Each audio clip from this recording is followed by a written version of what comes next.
یحییٰ بن اسحاق ایک ماہر طبیب تھا جو خود سے دوائیاں بنایا کرتا تھا۔ ایک دن وہ اپنی دکان پر بیٹھا ہوا تھا کہ اس کے سامنے سے ایک جنازے کا گزر ہوا۔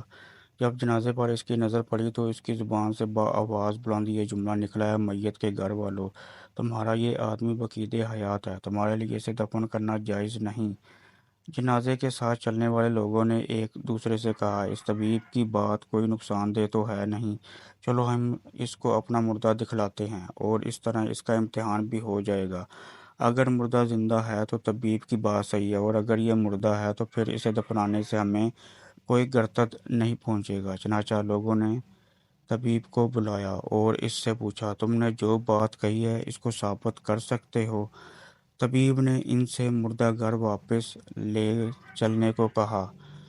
گھر پہنچ کر میت کا کفن نکال کر اسے غسل خانے میں داخل کیا اور اس پر گرم پانی ڈالنے لگے۔ پھر نیم گرم پانی میں کچھ سفوف اور دیگر دوائیں ملا کر وہ مردے کو نہلانے لگا۔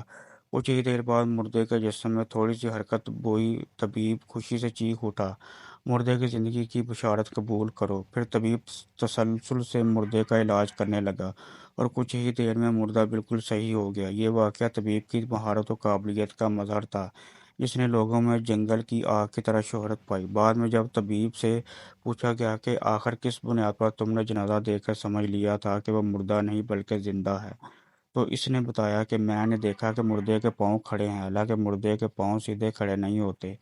اس سے میں نے اندازہ لگا لیا کہ یہ شخص مردہ نہیں ہے بلکہ اسے سکتا ہوا ہے، اور بعد میں میرا اندازہ صحیح نکلا۔